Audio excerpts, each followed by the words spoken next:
قرآن کی سورہ الفتح پڑھی آپ.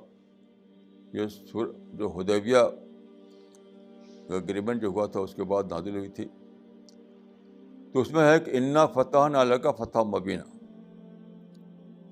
یہاں دیکھیے واحد کا صیغہ ہے, ہم نے اے رسول ہم نے تم کو کھلی فتح دے دی, اوپن وکٹری.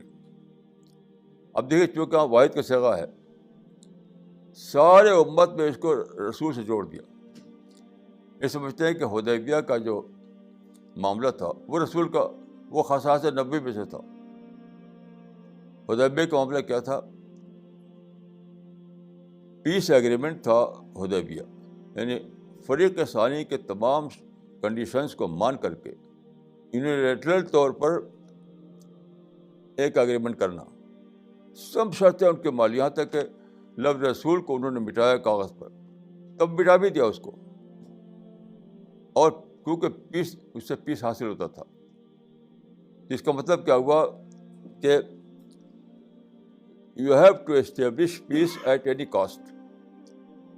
حدیبیہ کا جو رسول اللہ صلی اللہ علیہ وسلم نے معاملہ کیا تھا وہ ایک سنت ہے, سنت, وہ خصائص نبوی میں سے نہیں ہے. وہ کہ you have to establish peace at any cost, at any cost, چاہے رسول کو مٹانا پڑے.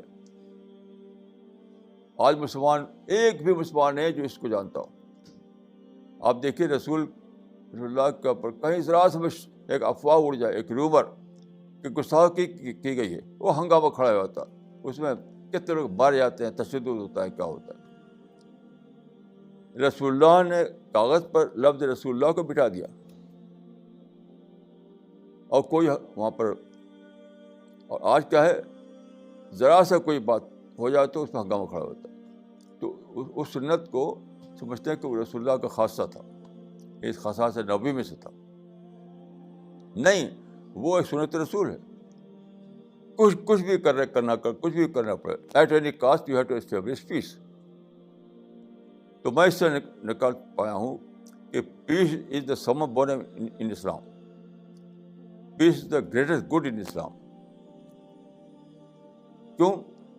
پیس ہوگی تو نارملسی ہوگی, پیس ہوگی تو کام کے مواقع کھلیں گے, پیس ہوگی تو آپ سب کام کھلے طور پر کر پائیں گے کسی رکاوٹ کے بغیر. تو اسلام میں پیس جو ہے سمم بونم ہے, لیکن کوئی مسلمان اس کو جانتا نہیں. کیوں؟ وہی نظریہ, وہ شہنشاہ کونین کا کلچر ہے, ہم تو گدائے بینوا ہیں. کتنا بڑا یہ نقصان ہوا ہے.